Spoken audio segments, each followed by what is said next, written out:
Hi everyone, welcome back to our YouTube channel. Myself Dikshita Ram से और हम immunology chapter revise कर रहे हैं और ये इम्यूनोलॉजी का 12th लेक्चर है। और आज के लेक्चर में हम देखेंगे कि MHC क्या होता है। MHC का फुल फॉर्म होता है मेजर हिस्टोकम्पैटिबिलिटी कॉम्प्लेक्स और MHC के मेनली 3 क्लासेस को हम डिस्कस करेंगे, MHC1, MHC2 एंड MHC3। तो सबसे पहली बात कि MHC क्या होता है। तो MHC cluster of genes present on the short arm of chromosome number 6। Chromosome number 6 के ऊपर जीन्स का कुछ ऐसा गुच्छा या फिर ऐसा कुछ क्लस्टर, ऐसा ग्रुप जो प्रेजेंट होता है क्रोमोसोम नंबर 6 के शॉर्ट आर्म के ऊपर। तो ये है, देखो क्रोमोसोम नंबर 6 और यहाँ पे आपको दिख रहा है क्लस्टर ऑफ जीन्स। और let me change the pen colour. Okay, तो यहाँ पे है क्रोमोसोम नंबर 6 जिसके शॉर्ट आर्म के ऊपर आपको क्लस्टर ऑफ जीन्स दिखाई पड़ रहे हैं, MHC3, MHC2, MHC1 और इसको बोलते हैं हम MHC। उसके बाद जो MHC प्रोटीन या फिर जो एंटीजन होते हैं वो क्या होते हैं, सरफेस प्रोटीन्स होते हैं। ठीक है, तो हम सबसे पहले स्टार्ट करेंगे MHC1 से। ठीक है, तो सबसे पहले हम स्टार्ट करेंगे MHC1 से। तो ये है क्लासेस ऑफ MHC। तो MHC1 present on all nucleated cells of the body. जितनी भी हमारी बॉडी की न्यूक्लिएटेड सेल्स है उसमें हमें देखने को मिलता है MHC1 and always come with peptide. और MHC1 का हमेशा पेप्टाइड प्रेजेंट होगा उसके पास, यानी कि सेल्फ पेप्टाइड प्रेजेंट होगा या फिर नॉन सेल्फ भी प्रेजेंट हो सकता है, लेकिन खुद का पेप्टाइड उसके पास प्रेजेंट होता है। और MHC मेनली क्या होते हैं, ग्लाइकोप्रोटीन होते हैं, मतलब उनमें कार्बोहाइड्रेट भी होगा एंड प्रोटीनिशियस पार्ट भी प्रेजेंट होगा। तो देखो, सपोज करो कि ये है आपकी ऑल न्यूक्लिएटेड सेल और उसके पास है ये MHC1 का मॉलिक्यूल और उसके पास खुद का सेल्फ पेप्टाइड भी प्रेजेंट है। तो ये तो हो गया MHC का स्ट्रक्चर। अब हम देखेंगे मेनली MHC1 का स्ट्रक्चर। देखो, तो ये है MHC1 का स्ट्रक्चर जिसमें आपको ये जो मैंने छोटे छोटे राउंड्स जो बनाए हैं वो है मेनली सेल मेम्ब्रेन। ठीक है, वो है सेल मेम्ब्रेन और इसमें मेनली हमें 2 चेन देखने को मिलती है। एक तो होती है अल्फा चेन, जो कि ये जो पूरा जो ये दिख रहा है ना, यहाँ से लेके यहाँ तक, ये है पूरी अल्फा चेन। और ये एक प्रेजेंट होती है बीटा 2 चेन। तो जो अल्फा चेन होती है, अल्फा चेन के भी 3 डोमेन हमें देखने को मिलते हैं। फर्स्ट होता है alpha 1, then alpha 2 and then alpha 3। और ये जो तीनों अल्फा डोमेन प्रेजेंट है, अल्फा 1, अल्फा 2 एंड अल्फा 3, तीनों में ही 90 अमीनो एसिड्स हमें देखने को मिलते हैं। ठीक है, और जो अल्फा 2 है ना, मेनली अल्फा 2 में हमें CHO ग्रुप ज्वाइन दिखेगा। CHO ज्वाइन है, यानी कि यहाँ पे क्या प्रेजेंट होगा, ग्लाइकोसाइलेशन प्रेजेंट होगा। देन जो बीटा 2 माइक्रोग्लोबुलिन जो चेन है, ये तो हो गया अल्फा चेन के बारे में। जो बीटा 2 माइक्रोग्लोबुलिन चेन है उसके पास 100 अमीनो एसिड्स प्रेजेंट होते हैं। और जो बीटा 2 माइक्रोग्लोबुलिन के जो जीन्स होते हैं ना, वो क्रोमोसोम नंबर 15 के ऊपर प्रेजेंट होते हैं, मेनली लाइट चेन में प्रेजेंट होते हैं। और जो बीटा 2 है ना, वो देखो, ये जो अल्फा है ना वो एक तरफ है और जो बीटा 2 है ना वो बाहर निकला हुआ है, यानी कि ये एक एक्सट्रिंसिक प्रोटीन है, यानी कि एक्सटर्नल प्रोटीन है, या फिर आप इसे पेरिफेरल या फिर एक्स्ट्रा सेल्यूलर प्रोटीन भी बोल सकते हैं। उसके बाद जो अल्फा चेन है हमारी, तो अल्फा चेन है अंदर की तरफ, यानी कि इंटीग्रल प्रोटीन है या फिर इंट्रिंसिक है और ये हेवी चेन होती है। जो बीटा 2 माइक्रोग्लोबुलिन चेन होती है वो होती है लाइट चेन और जो अल्फा चेन होती है वो होती है हेवी चेन। और अल्फा चेन के जीन्स कौन से क्रोमोसोम पे प्रेजेंट होते हैं, 6 नंबर के क्रोमोसोम पे प्रेजेंट होते हैं। उसके बाद अगर आप यहाँ पे पैपेन का डाइजेशन कर देंगे, अगर आप इसे पैपेन से ट्रीट करोगे तो मेनली हमें MHC1 कॉम्प्लेक्स के 2 फ्रैगमेंट देखने को मिलते हैं, ये भी हमें याद रखना है। ठीक है, उसके बाद और पेपेन का डाइजेशन कहाँ पे करना है, अल्फा 3, जहाँ जो सेल मेम्ब्रेन को जो जुड़ रहा है ना उस पोजीशन पे अगर हम पेपेन से डाइजेशन करवा देंगे तो हमें मेनली 2 फ्रैगमेंट्स मिलते हैं MHC1 मॉलिक्यूल के। अब देखो कुछ बहुत इंपॉर्टेंट पॉइंट्स कि जो अल्फा और बीटा 2, मतलब जो पूरा अल्फा डोमेन है और जो बीटा 2 है, इन दोनों के बीच में जो इंटरेक्शन हमें देखने को मिलता है वो होता है मेनली नॉन कोवैलेंट इंटरेक्शन। जो अल्फा 1 डायग्राम देखो, ठीक है ध्यान से, जो अल्फा 1 और अल्फा 2 है ना वो मेनली एंटीजन बाइंडिंग साइट होती है। 8 to 10 long polypeptide chain can bind, यहाँ पे 8 से लेके 10 अमीनो एसिड की लॉन्ग पेप्टाइड चेन यहाँ पे बाइंड हो सकती है। जो अल्फ़ा 1 और अल्फ़ा 2 है ना, वो वेरिएबल डोमेन बना सकते हैं। जो अल्फ़ा 3 और बीटा 2 है वो कांस्टेंट डोमेन बनाते हैं। देन जो अल्फ़ा 1 एंड अल्फ़ा 2 है वो पॉलीमॉर्फिज्म का फिनोमेना शो करते हैं और एंटीजन सेकेंड एंड 9 पोजीशन पे एग्रीटोप बनाने का काम करता है। उसके बाद जो MHC1 मॉलिक्यूल होता है ना, उसको रिकॉग्नाइज करता है TC सेल। TC सेल के पास प्रेजेंट होता है CD8 डोमेन, जो मेनली अल्फ़ा 3 जो डोमेन है ना, उसको वो रिकॉग्नाइज करेगा। और अल्फ़ा 3 किसका पार्ट है? MHC1 का पार्ट है। तो ऑफकोर्स हम ऐसा भी तो बोल सकते हैं ना कि MHC1 रिकॉग्नाइज कौन करता है? TC सेल उसको रिकॉग्नाइज करती है। ये हमने ऑलरेडी T सेल में हमने इसको डिटेल में देख लिया है कि कैसे वो रिकॉग्नाइज करती है। उसके बाद जो बीटा माइक्रो, नेक्स्ट पॉइंट है यहाँ पे कि जो बीटा माइक्रोग्लोबुलिन है वो फैसिलिटेट करता है expression of alpha chain at the cell surface. If beta microglobulin gene knockout, अगर बीटा माइक्रोग्लोबुलिन का जीन अगर नॉकआउट कर देंगे तो सेल MHC1 को एक्सप्रेस ही नहीं कर पाएगी as a case of the tumour. ठीक है, तो वो ट्यूमर के दौरान उसको एक्सप्रेस ही नहीं कर पाएंगी, तो NK सेल एक्शंस लेंगी। तो NK सेल एक्शंस लेंगी और हमने NK सेल के लेक्चर में देखा था कि NK सेल कैसे एक्शंस लेती है कि वो फाइनली परफोरिन एंड ग्रैंजाइम को रिलीज करती है। परफोरिन जो होता है वो पोर्स क्रिएट करने का काम करता है और ग्रैंजाइम जो होता है वो अपोप्टोटिक पाथवे में पार्ट लेता है। तो अगर बीटा माइक्रोग्लोबुलिन के अगर हमने जीन को नॉकआउट कर दिया तो वो ट्यूमर को नहीं पहचान पाएगी।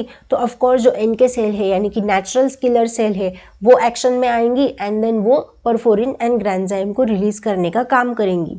Then sperm the only nucleated cell which do not express MHC1, जो स्पर्म होते हैं न्यूक्लिएटेड सेल वो MHC1 को एक्सप्रेस नहीं करते। इनको छोड़ के बाकी सारी जो न्यूक्लिएटेड सेल है वो MHC1 को एक्सप्रेस करेंगी। Lymphocyte have higher concentration of MHC1, जो लिम्फोसाइट्स होती है उनके पास MHC1 का कंसेंट्रेशन ज़्यादा होता है, तो ऑफकोर्स उनका एक्सप्रेशन भी हमें ज़्यादा देखने को मिलता है। ये तो हो गया MHC1 के बारे में, जिसका स्ट्रक्चर आपको याद रखना है। इससे बहुत सारे सवाल बनते हैं कि ग्लाइकोसाइलेशन कहाँ पे होता है, बीटा 2 डोमेन कहाँ पे अटैच होता है, किस डोमेन में कितने अमीनो एसिड्स प्रेजेंट होते हैं, कौन से क्रोमोसोम पे इसके जीन्स प्रेजेंट होते हैं, देन वो लाइट चेन है या फिर हेवी चेन है, वो इंट्रिंसिक यानी कि इंटरनल साइड में प्रेजेंट है या फिर पेरिफेरल या फिर एक्सट्रिंसिक साइड पे प्रेजेंट है। तो ये सारे छोटे छोटे सवाल बनते हैं MHC1 कॉम्प्लेक्स से।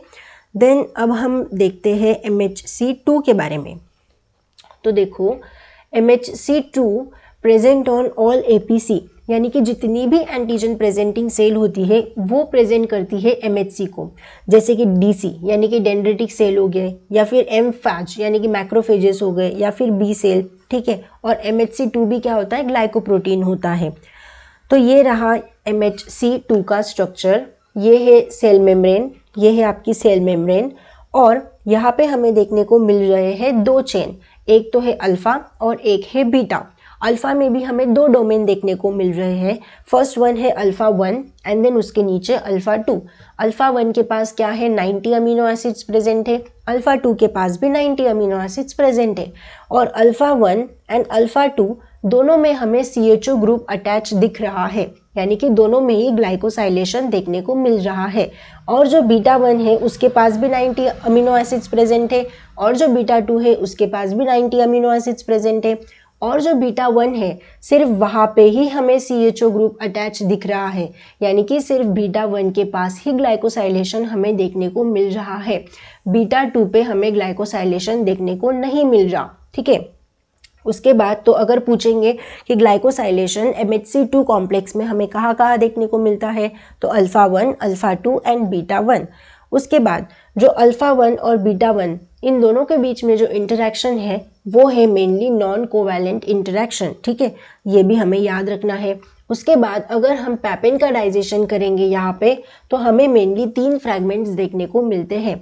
MHC1 में जब हमने पैपेन से इसका डाइजेशन करवाया था बीटा 2 के पास, तो हमें कितने फ्रैगमेंट्स मिले थे? 2, और यहाँ पे हमें मिल रहे हैं 3। उसके बाद और एक चीज़ याद रखनी है कि जो अल्फा 1 और बीटा 1 डोमेन है वो फॉर्म करते हैं वेरिएबल डोमेन को, जो अल्फा 1 और बीटा 2 है वो फॉर्म करते हैं कांस्टेंट डोमेन को। Genes for alpha and beta are present on chromosome number 6। जो अल्फा और बीटा के जो जीन्स है वो प्रेजेंट होते हैं क्रोमोसोम नंबर 6 के ऊपर। अल्फा चेन होती है 33 किलो डाल्टन, इसका वेट होता है 33 किलो डाल्टन, और जो बीटा चेन होती है उसका वेट होता है 28 kilo Dalton.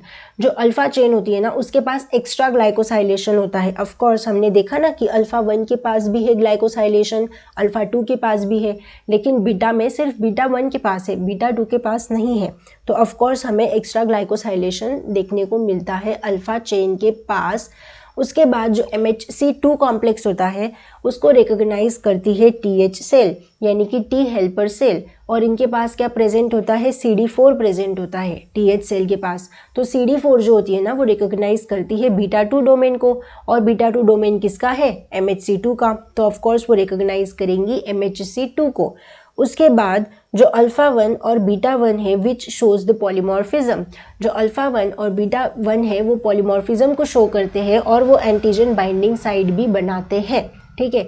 Then 13 to 18 amino acid long peptide can bind, और यहाँ पे 13 से लेके 13 से लेके 18 amino acid long peptide bind हो सकते हैं, ठीक है। तो ये तो हो गया MHC2 के बारे में, जिसका स्ट्रक्चर हमें मेनली याद रखना है। अल्फा 1, अल्फा 2 और बीटा 1 के पास ग्लाइकोसाइलेशन है और बीटा 2 के पास नहीं है, और चारों डोमेन के पास हमें 90 अमीनो एसिड्स देखने को मिल रहे हैं। तो ये तो हो गया MHC2 के बारे में।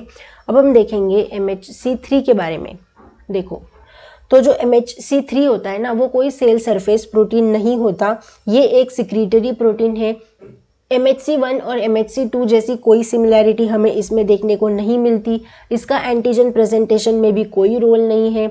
लेकिन जो कॉम्प्लीमेंट फैक्टर्स होते हैं जैसे कि C3 हो गया, C4 हो गया, ये इसको प्रोवाइड करने का काम करता है। और ये जो प्रो इन्फ्लामेटरी साइटोकाइंस होते हैं जैसे कि TNF अल्फा यानी कि ट्यूमर नेक्रोसिस फैक्टर अल्फा, ये प्रो इन्फ्लामेटरी साइटोकाइंस को प्रोवाइड करने का काम करता है MHC3 मॉलिक्यूल। तो ये तो हो गया MHC के तीनों क्लासेस के बारे में, MHC1, MHC2 and MHC3। Now MHC यानी कि जो मेजर हिस्टोकम्पैटिबिलिटी कॉम्प्लेक्स होता है वो शो करता है कोडोमिनेंस के फिनोमिना को, यानी कि both paternal and maternal genes are present in the cell, यानी कि जो पैटर्नल और मैटरनल जो दोनों साइड के जो जीन्स है वो हमें सेल्स में प्रेजेंट दिखेंगे। और हमने और एक बात की तो MHC पॉलीमॉर्फिज्म के फिनोमिना को शो करता है, यानी कि जो पैटर्नल और मैटरनल जीन्स है वो खुद का MHC खुद बनाएंगे, यानी कि multiple allele for single gene in the number of the same species. तो ये हमें पॉलीमॉर्फिज्म के फिनोमिना को भी शो करता है कि पैटर्नल और मैटरनल जीन्स खुद का MHC खुद बनाते हैं, मल्टीपल अलील होते हैं सिंगल जीन के लिए in the member of the same species. भले ही सेम स्पीसीज के मेंबर हैं लेकिन एक जीन के लिए उनके पास बहुत सारे अलील प्रेजेंट है, तो मतलब वो पॉलीमॉर्फिज्म के फिनोमिना को शो करता है MHC कॉम्प्लेक्स। तो ये तो हो गया मेजर हिस्टोकम्पैटिबिलिटी कॉम्प्लेक्स के बारे में, जिसमें हमने MHC1, MHC2 एंड MHC3 को डिटेल में देखा। मेनली तो इसके डायग्राम ही याद रखने हैं। आई होप कि आपको समझ में आया होगा और आपका रिवाइज हो गया होगा। Thank you so much for watching. मिलते हैं हम नेक्स्ट लेक्चर में, तब तक के लिए keep achieving, keep learning, keep thriving. Bye and take care. You can support my channel by scanning this QR code via UPI. Any small contribution means a lot to me and helps me continue creating content. Thank you so much for your support.